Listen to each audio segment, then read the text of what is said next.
Um oferecimento Goiás Fazendas, GP Asfalto e Organic Brasil. As tendências de mercado, novas tecnologias, empreendedorismo, clima e tudo que tem foco no que movimenta o campo são pautas no Agro e Prosa. O seu podcast diário que tem como missão deixar você informado sobre o mundo agro. Divino Ronaldo conduz de forma descomplicada e interativa entrevistas com os maiores especialistas deste mercado. Então vem com a gente! Está começando mais um episódio do Agro e Prosa Podcast. Um oferecimento Goiás Fazendas, GP Asfalto e Organic Brasil. As tendências de mercado, novas tecnologias, empreendedorismo, clima e tudo que tem foco no que movimenta o campo são pautas no Agro e Prosa. O seu podcast diário que tem como missão deixar você informado sobre o mundo agro.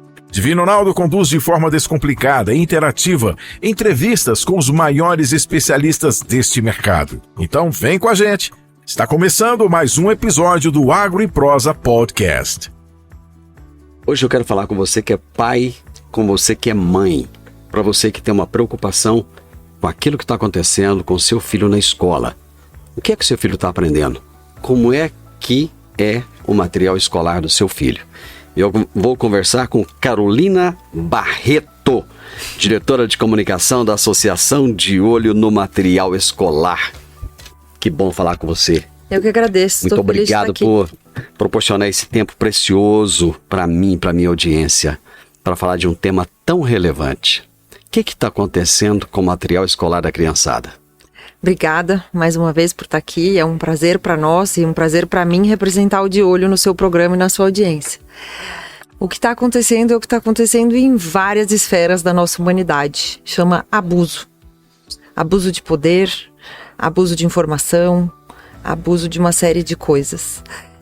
As informações que tangem o agronegócio no material didático, principalmente ensino fundamental 1 e 2 e ensino médio, elas vêm completamente sem fonte científica.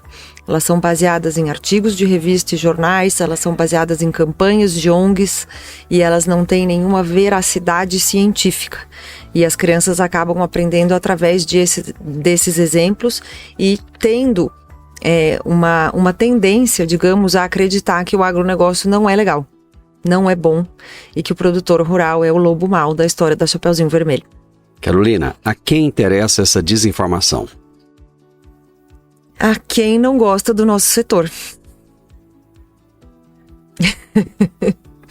O agro é muito relevante. Sem dúvida. A maior receita que existe no país hoje vem do agro. Por que essa birra com o agro? Também gostaria de saber. Eu acredito que é uma série de abusos, né? E de vaidades, principalmente. Um setor tão pujante, um setor que emprega, né? Que transforma, que gera riquezas para o país. Ele deveria ser aplaudido de pé, né? E não mal retratado dessa forma. Eu adoraria ter essa resposta, mas eu, pessoa física, não tenho. E como de olho, eu também ainda não tenho. Você acha que é estratégico falar com as crianças? Eles falarem com as crianças? Eu não acho, eu tenho certeza. É estratégico, é intencional e é um risco, né, para as nossas crianças. Os pais estão vendo isso ou não? Sim. Por isso a gente existe, né? Esse movimento começou com um incômodo de pais e mães, famílias do agro e fora do agro, que conhecem o agro, de receberem esses relatos das crianças, né? De digamos, maus tratos à imagem do produtor rural. E esse incômodo foi ficando insuportável. De ficar quieto, de ficar calado.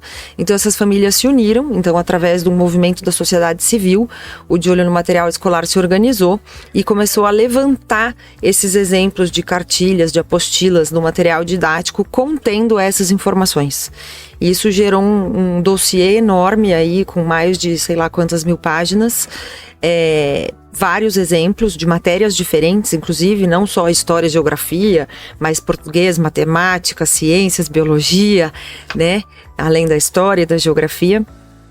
E esse dossiê foi apresentado ao Ministério da Educação em 2020 ou 2021, agora não me lembro.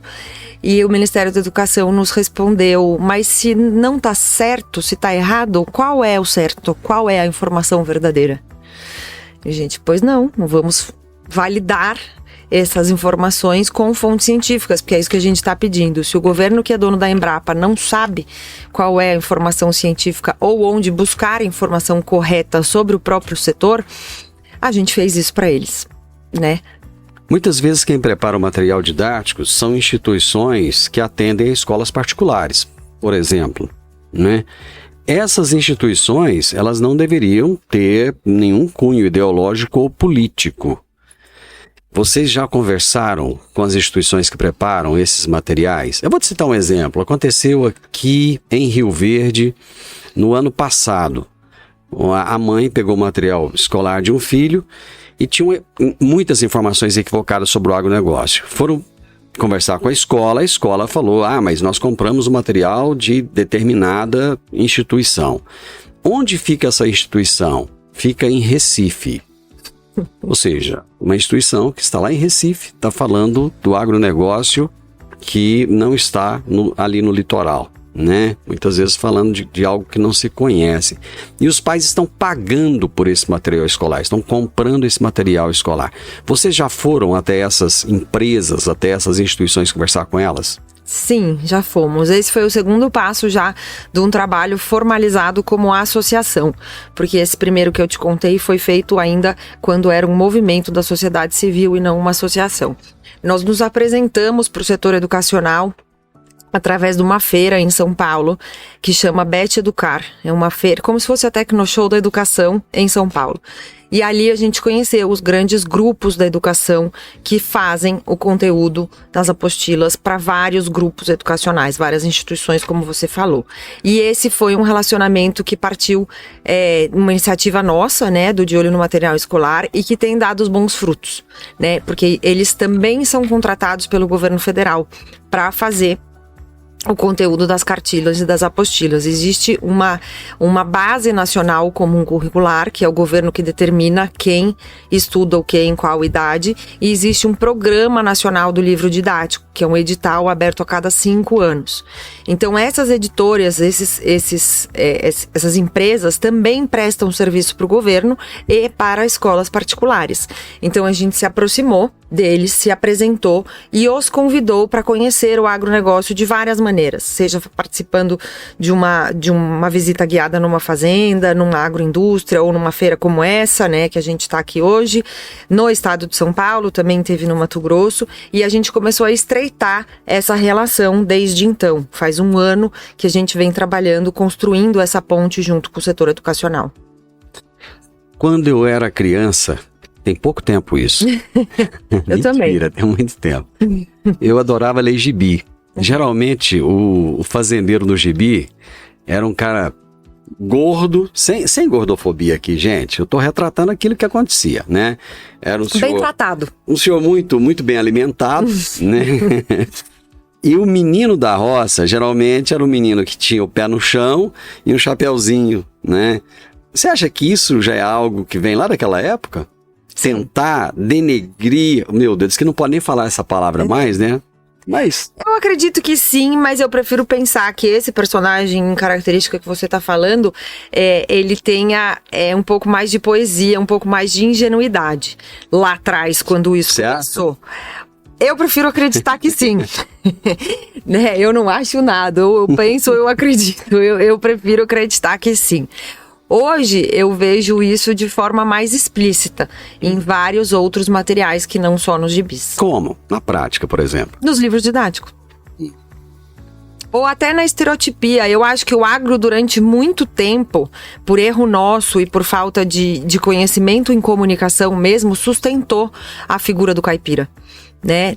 Não do caipira romantizado como cultura, mas a figura do caipira como produtor, né? E hoje o produtor rural, ele é um empresário, não é diferente de um terno e gravata na Faria Lima, né? Ele é um empresário a céu aberto, ele tem características e um estilo de vida relacionados àquilo que ele faz, né? Não dá para ir para a lavoura de terno e gravata, né? Então a gente realmente usa calça mais rústica, jeans, usa sapato que nos protege, enfim, tem carros mais robustos, porque a gente precisa disso para sobreviver. né? É um estilo de vida, tem um certo romantismo em relação a esse personagem? Tem. Mas eu acredito também e penso que durante muito tempo a gente mesmo sustentou a figura de um caipira de forma negativa. Eu ouvi uma explicação e eu gostaria de ouvir sua opinião a respeito. Que os nossos principais escritores da literatura brasileira, a maioria absoluta eram de esquerda. Vou pegar um exemplo claro aqui, que ele sempre se colocou dessa forma, Jorge Amado. Sim. E que eles buscavam estereotipar uma série de coisas, inclusive o agro. Você acha que isso faz sentido? Eu penso que quem é competente incomoda. E quando a gente é competente e desenvolve as nossas competências para pegar uma terra nua e crua, como foi no Brasil, para desenvolver cidades, empresas e famílias, a gente incomodou bastante. Então, independente do lado que você tá no governo, se é da direita ou da esquerda, se você é bom, você incomoda. E aí, se você incomoda, a crítica é a primeira reação. Então eu penso que nesses escritores, nesse caso, difamar a postura de quem é competente é o mais fácil de fazer. O que vocês apresentaram recentemente para a Fiesp?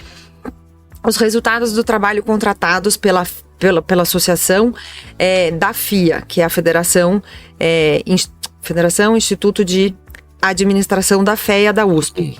Esse mesmo dossiê que eu comentei com você no começo da entrevista, que a gente levantou por todo o Brasil, com os exemplos do material, foram compilados, organizados, divididos por matéria e por ano escolar e contrapostos com números e informações científicas. Então, esse resultado foi apresentado à imprensa e a algumas pessoas do setor de educação, né? Mostrando a distância entre a realidade e o que está no material didático. Já existe algum resultado prático? Sim, foram apresentados. Tem os números na minha cabeça, de cor eu não tenho. Eu apresentei eles hoje de manhã em palestra, mas é em torno não, são 60% de pontos negativos. E a maior questão abordada no material didático é o desmatamento. É falar que o produtor destrói o meio ambiente. 60% de tudo que foi levantado traz essa conotação negativa. Como eu vejo esse número de 100%? Eu olho para ele ao contrário, eu vejo que 40% é absorvido como bom e 60% como ruim. Né? Então, assim, a gente tem aí, a criança vai para a escola para aprender 60% de coisa negativa e 40% positiva. Isso me preocupa demais, e não me preocupa só em relação ao agronegócio, me preocupa em relação a tudo. Né? Porque você não manda seu filho na escola para ele aprender coisa ruim. Você manda seu filho na escola para ele se instruir, para ele se atualizar, para ele poder brincar, para ele poder ter boas conexões e relações com os coleguinhas, né? Com os amiguinhos. Então esse número me choca quando eu olho para ele dessa forma.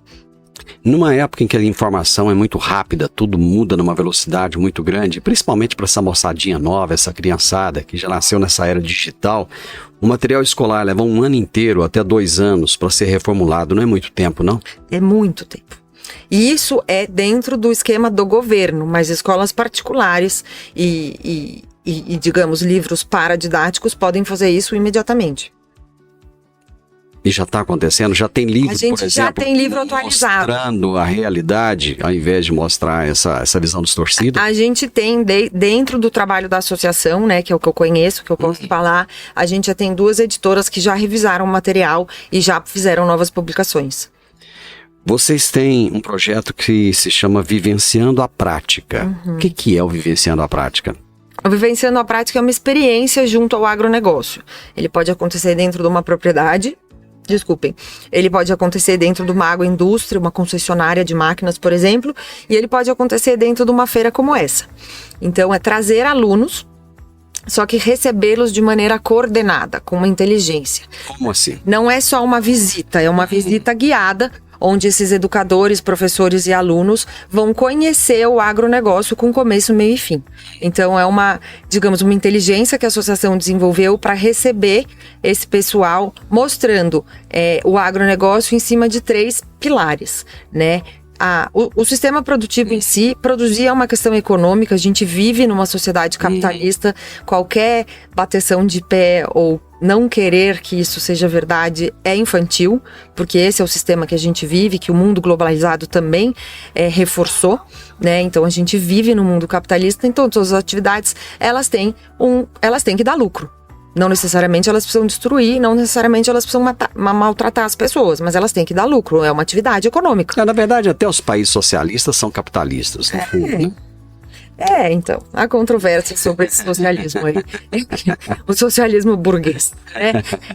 Então, o Vivenciando, ele primeiro mostra qual é o objetivo. Então, é uma fazenda de pecuária, é uma fazenda de agricultura, que atividade dentro da agricultura é essa? Porque pode ser milho, sorgo, aveia, manjericão, enfim, gergelim. Então, como que é a atividade econômica daquela propriedade? No caso das feiras, a gente dá uma amplitude um pouco maior, ou de acordo com o que a própria feira tem de melhor, né? No caso da Comigo, aqui, eles têm uma questão a ser explorada muito legal, que é o Viveiro de Mudas, ou o CTC, né? O Centro de Tecnologia. Então, a gente cria esse roteiro com essa inteligência. Por quê? Porque a associação já sabe o que as crianças estão estudando em cada ano escolar. A gente já tem essa expertise justamente pelo trabalho feito de captar todas as apostilas, fazer esse dossiê e depois receber as contrapartidas da FIA. E isso acontece no Brasil inteiro, né? O Vivenciando, ele acontece no Brasil inteiro. O segundo pilar, então, o primeiro é econômico, o segundo é social e o terceiro é ambiental. A gente não faz nada para prejudicar o meio ambiente e as pessoas, muito pelo contrário. Tudo que é feito no âmbito do agronegócio é para desenvolver as pessoas e o meio ambiente. No caso do produtor rural, a gente tem a responsabilidade, além de preservar o nosso negócio, preservar uma área de reserva legal, porque isso é lei e porque isso também é necessário para a manutenção das áreas de lavoura. A gente não tem como ter só lavoura, a gente precisa de um controle de floresta para a manutenção dessa lavoura, para não ter erosão. Isso é lógico. Como é que vocês explicam isso para as crianças, numa linguagem que elas entendam? Com brincadeira. Através de muita alegria e leveza. Porque quando você fala de reserva legal, APP, tudo isso aí é meio complexo. Sim. Até para o adulto. Imagina para a criançada, né? Aí a gente separa por idade. Claro, a gente começa a trabalhar com crianças a partir de 4, 5 anos, né? Antes disso, crianças que usam fralda não tem como participar dessas atividades. Então a gente usa brincadeiras, infográficos, quadros, mini teatrinhos também, a gente mostra. Mas, por exemplo, é muito fácil, porque o universo da criança ele é lúdico. Então você vai numa fazenda, de repente, sei lá, numa granja de suínos. E aí você mostra uma matriz, né? Então você fala lá, porca e os leitõezinhos. Você não vai falar uma matriz da genética XYZ. Então a gente usa o universo da criança lúdico para mostrar o que é a realidade daquela propriedade ou daquela feira, no caso, né? A gente tem N atrativos lúdicos aqui, né? Você vê que as próprias empresas grandes usam. A gente tem uma vaca inflável de leite aqui num dos estandes, os próprios tratores, né, são super ilustrativos, as crianças piram a hora que sobem numa máquina. Então a gente usa da linguagem mais lúdica para explicar. Mas... Fora da feira é possível trabalhar isso? Por exemplo, o CTC da Comigo, ele funciona o ano todo como centro de pesquisa. Fora da feira, dá para trazer as crianças? Tá, combinamos isso com o Eduardo Rara hoje, na verdade, então vai acontecer. E nós a gente não deve esperar a próxima Tecnoshow.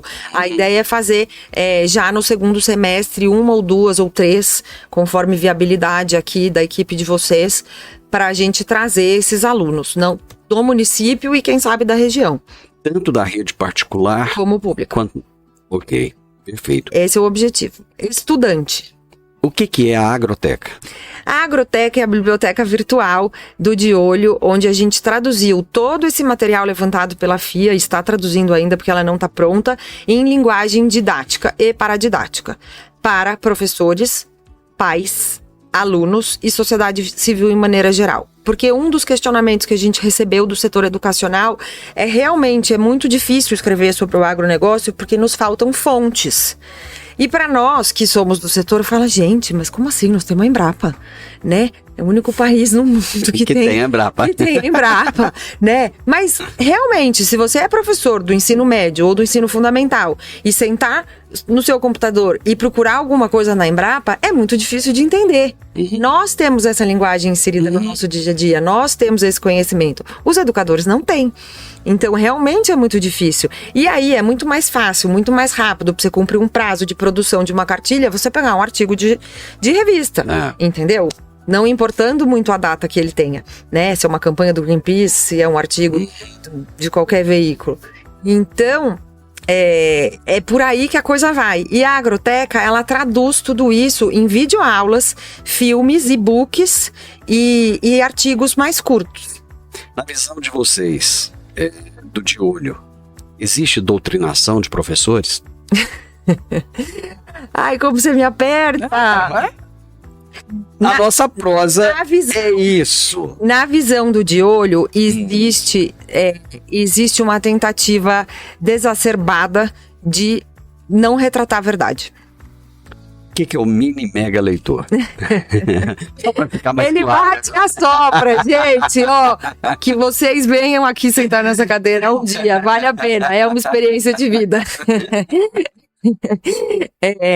O Mini Mega Leitor é uma parceria com uma editora que chama-se Mini Mega Leitor, que faz livros paradidáticos, ou seja, aqueles livros que não são obrigatórios dentro da escola. São livros de leitura para crianças de várias idades. E aí, dentro dessa leitura, a gente consegue contar histórias do agronegócio relevantes com suavidade, sem tendência. Contar o que é de fato, o que é ser um produtor rural, o que é uma reserva legal, o que significa para o país a produção de carne, de soja, de milho, entendeu? Através de histórias que não são obrigatórias dentro da escola. Crianças adoram jogos. Sim. Vocês têm algum trabalho aí para criar jogos educativos, lúdicos, que vão fazer as crianças aprenderem mais a respeito do agro?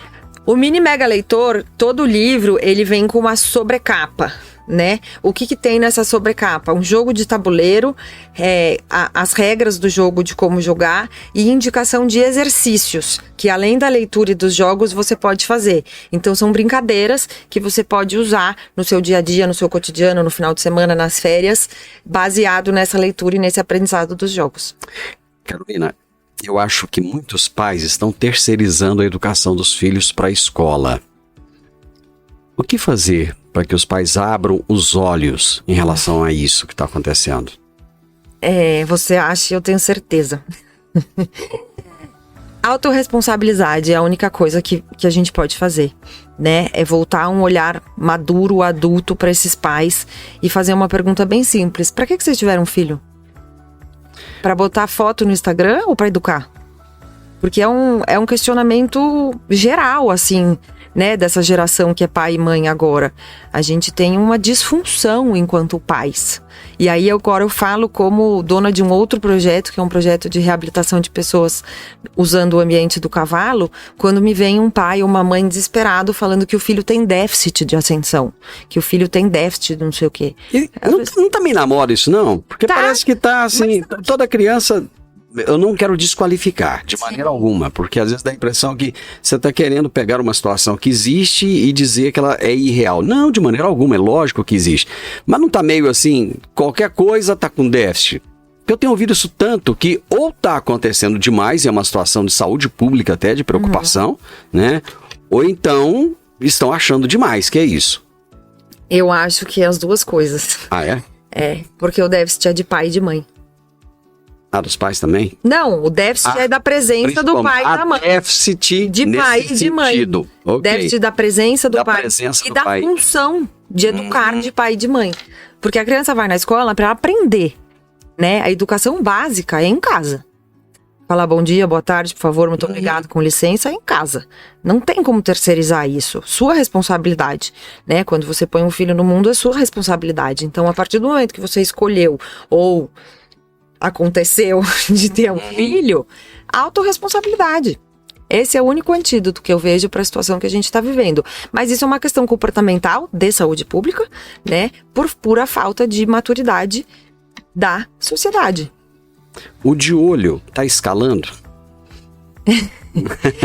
Tá, mas a gente tem um problema de braço. né? O que você chama de problema de braço? A diretoria, somos em torno de 16, 18 diretores, todo mundo voluntário e todo mundo com suas tarefas do dia a dia. Suas empresas, seus negócios, suas fazendas, seus filhos, né? Então, assim, a gente tem a intenção de crescer bastante, mas a gente tem 1 ano e meio de atuação formal como associação, né? Dentro dessa diretoria, que acabou de passar por um processo de governança, digamos, né? De definir bons papéis e bons projetos. Agora a gente precisa encher o porquinho.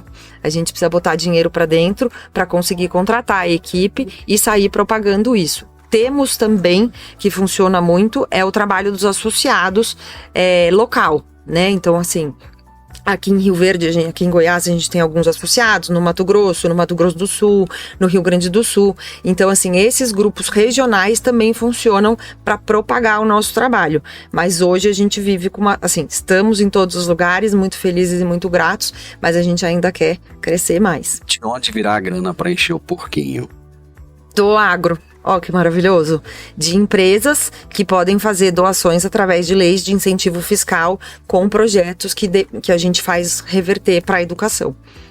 As empresas estão dispostas a isso? Sim, elas só estão esperando o nosso estatuto completar 2 anos, né, que é por onde a gente pode se adequar dentro dessas leis para captar. Mas pode vir de pessoas físicas também, né, não precisa ser só de empresa. Muitos produtores já são associados como pessoa física ou como jurídica da fazenda, que também é possível, e esse é o que a gente fala que é um dinheiro do dia a dia, mas o porquinho fica bem gordo mesmo, aí ele tem que vir de instituições grandes, né, porque o acesso ao recurso é mais fácil e os volumes são maiores.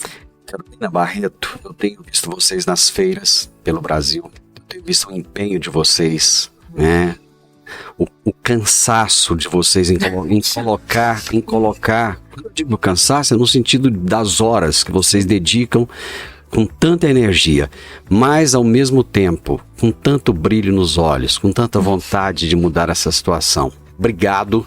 Eu que agradeço. Por tudo, parabéns pelo trabalho, sucesso, e pode contar comigo e com a minha audiência, tenho certeza. Muito obrigado, viu? Eu que agradeço, obrigada pela sua audiência linda também. Eu falo que eu sou emocionada, eu abri a palestra falando que eu sou uma pessoa emocionada e desde que eu entrei aqui nessa feira eu senti muito cuidado com o nosso setor, eu me senti muito respeitada e é por isso que eu me emociono, porque eu tô cansada de tomar porrada. Cansa não que a luta é grande. Agora eu recarreguei, viu, gente? A luta é grande. 10 minutos aqui dá pra recarregar. Obrigada. Te agradeço, viu? Eu tive o privilégio de conversar com a Carolina Barreto. Eu acho que eu sou pai e eu sou avô e eu vejo o que está acontecendo. Eu vejo a quantidade de desinformação. E muitas vezes eu me preocupo quando eu vejo pais que nos poucos momentos que têm com os filhos estão no celular, estão nas redes sociais, estão desligados dos seus filhos. E a mensagem que eu gostaria de deixar para vocês agora é a seguinte: não terceirizem a educação dos seus filhos. Ninguém, nem o governo, nem a igreja, nem a escola, nem ninguém vai conseguir fazer mais pelo seu filho do que você. O seu filho te merece e você merece seu filho. Eu conversei com a Carolina Barreto, que é diretora de comunicação da Associação De Olho no Material Escolar. Se você gostou desse vídeo, deixe um comentário, deixe um like, se inscreva nesse canal. Um oferecimento Goiás Fazendas, GP Asfalto e Organic Brasil. As tendências de mercado, novas tecnologias, empreendedorismo, clima e tudo que tem foco no que movimenta o campo são pautas no Agro e Prosa. O seu podcast diário que tem como missão deixar você informado sobre o mundo agro. Divino Ronaldo conduz de forma descomplicada e interativa entrevistas com os maiores especialistas deste mercado. Então vem com a gente! Está começando mais um episódio do Agro e Prosa Podcast.